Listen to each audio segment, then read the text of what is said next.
Welcome to Varn Vlog, and today I am responding to a comment left on my thing by William. Now, I originally recorded a long ranty video about it, and then I realized that I kind of misread the tone of the comment. So I wanted, however, to go through and make clear some things that I agree with, but want to make a little bit more fleshed out. One, it is true that politics is not physics in the same way biology is not physics.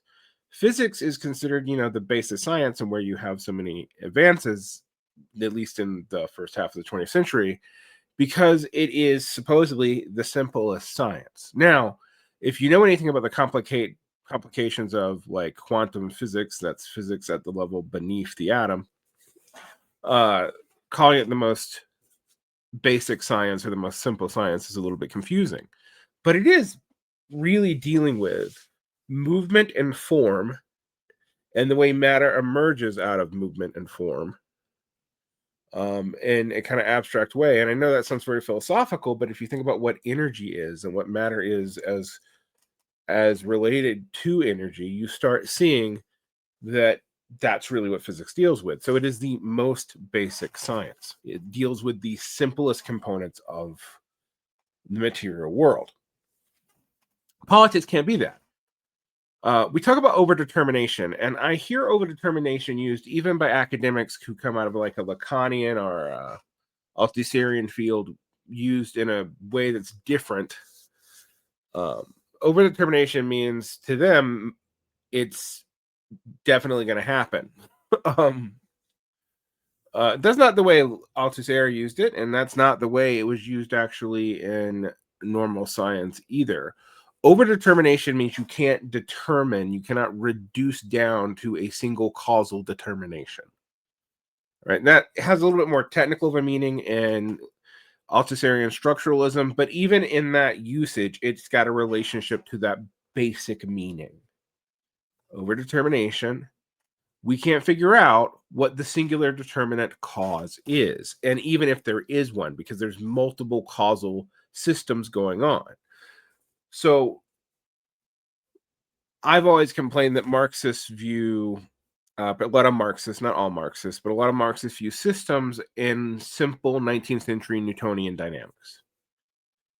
Long causal chains that are easily predictable. And if that's what you think physics is, which even physics today is not, Newtonian calculations work for 90% of anything you're going to need to do in physics, but they're not actually true, right? They're approximations. We have to deal with probabilities and unpredictable half-lives and multiple interlocking, intersecting systems. The reason why politics isn't physics in the way that biology isn't physics is that it deals with multiple human beings in highly complex systems. The human being itself, or himself or herself or themselves, is a highly complex system where you have multiple causes for any one thing that you do. Right? I am a compatibilist. I know this makes a lot of people uncomfortable. I believe that we have agency, but I do not believe that agency is countercausal, meaning it just isn't meaningful to act as if we don't have a choice. Because it is clear that we think we do. There are so many different things, so many different systems that are going on in our head, that even the belief in your agency is part of that feedback loop. So you might as well encourage people to act as agents, as opposed to act as totally determined automatons, of which removes why we shouldn't punish people because they couldn't help what they did. Well, that doesn't actually even make sense, right? Because if you're a true causal determinist in an absolute sense, we punish people because we were going to do that anyway. Our debates are preordained. So that's just not a very useful framework, even if it was true.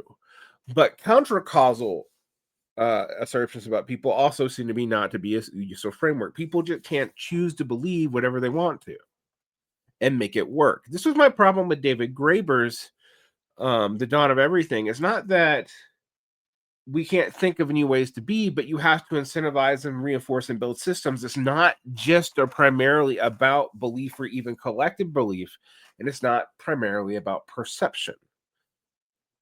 Now, this gets to my disagreement with William, because William argued that, subjective factors really do determine um many, many, many of our various dynamics. And I just think that that's true, but subjective does not mean arbitrary. Or if it does mean arbitrary, then there is no way that you can make a predictable theory of change. What I will say, however, is that the idea that media perceptions and propaganda are the primary thinking driving the way people act, there's not a lot of evidence for that. For example, there's a lot of people who really believe podcasts drove the last election people away from the Biden administration. But it is just as likely, if you look at the trends and the change of favored podcasts between 2019 and 2023, that frustrations with the Biden administration were driving people's taste. We've talked about audience capture on individual podcasters before, but if you think about this in a larger spectrum, it is very hard to determine if it is the propaganda responding to the public or the public responding to the propaganda. And really, it's a complicated feedback loop. Probably what we might call a negative feedback loop, which is a feedback loop that reinforces itself, as opposed to a positive feedback loop, which can cause things to spiral out or to oscillate into a new phase form. Now, you might go, Varn, okay, so this is system stuff. You still sound like you treat politics physics. Well, what people were pushing back on me was that I don't think the Bonapartist approach to workers' liberation will ever work. Mainly, actually, my main argument isn't just about the repetition with the past. There is a way in which the conditions change in a complex system, which a thing that did not work in the past may work in the future. Now, it is not predictable. It is not, to use Williams'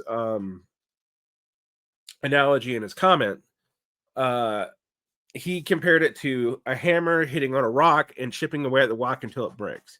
And that works for a single causal system with a single target.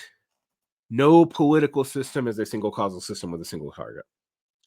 There are always unforeseen consequences because every step you change in the causal line changes things you cannot foresee. Now, the reason why we talk about classes and aggregates and all that stuff in socialist history, not that individuals don't matter, all right, is that they're not the primary driving force. But the other thing is that you can't predict, you cannot completely know what's going to happen from every action that you take. So I can't say for sure, and William's right about this, that there's going to be a time where you won't be able to get some kind of left populist Bonapartist figure in power. But what I can say, because it's a different thing, is there, without changing other systems, there is no way to ensure that figure will actually be respondent to the working class and not their own interest, because other interests are there for them to join up to. This is a probability issue and a logic issue. It's probable that people have to join up with systems that already exist when they step into a set of complex systems. Like if you're going to be Mamdani in New York and you want to be even an effective progressive candidate pushing for DSA ideals, you're going to have to make compromises with systems that already exist in New York that are dominated by the Democrats. There is no way around that. If you get upset because he does that, you don't understand the thing that you wanted them to do. If you think that Mamdani needs to respond to different incentives, you need to incentivize that yourself and have the power, the collective power, to do that. You are changing not just one element in the system, because our systems, plural because you have to deal with feedback loops. Now, I recently on the Patreon reran an old show I did even before I was independent on the theories of revolution and whether or not it was political, economic, cultural, political, cultural, economic, the debates between different MLs on the series of revolutions. And people were like, well, why are you talking about revolutionary series? Don't you have to change everything? And the issue wasn't, of course you have to change everything. In fact, these delineations are somewhat artificial. Culture and economy are not as separate as we'd like to believe that they are in bourgeois society. Right? Economic incentives move political incentives, and political definitions move economic incentives. Relation of production is both culturally and legally defined. It operates by informal and formal laws. If you, instead of thinking that the base is constantly moving the superstructure, you really kind of do have to look at it more in like a Taoist yin yang, where there's a part of the superstructure in the base and a part of and then maybe a larger part of the base in the superstructure, and they are moving each other in a feedback loop. Even Marx and Engels' implication of the economic structure being the final determinant didn't indicate that it was the only primary determinant. Like, they understood that. Why don't you?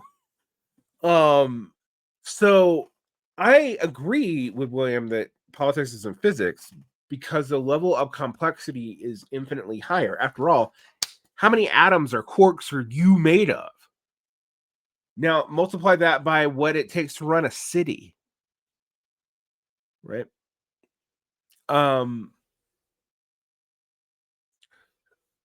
But that doesn't mean that these causal chains are totally ruled by individual perception and subjectivity, because the subjectivity and perception emerges out of something itself. We talked about this in forms of, of class consciousness, or in Hegelian forms, and in itself and for itself. You can pick those 19th century metaphors if you want to. I think they are very helpful. But if you hold on to that like dogmatically, like this is the only thing that this is ever going to mean, good luck. You're not going to really understand anything. Because one thing that people do with the in itself is for itself is to pretend that the for itself could be completely separate from the in itself. You hear this with Marx. Class and Marxism is not a sociological phenomenon. It's not strictly speaking true. Class and Marxism is an economic phenomenon, which would make it a sociological phenomenon. Class politics is a different thing from that, which emerges from when the class realizes and acts collectively with agentic force. Now, these are not terms that Marx would have used because he didn't talk in systems theory, right? But it means that you have institutions to enable collectives and aggregates to act like agents and not just think they are agents. That's why I'm changing my language about this, but to actually behave agentally. That's why unions and parties and rules and organization matter. That's why laws matter. And so when you have to get around them because they're built for a different system and they're from a different imposition of power. So no, politics isn't physics. Protect your peace. Take care.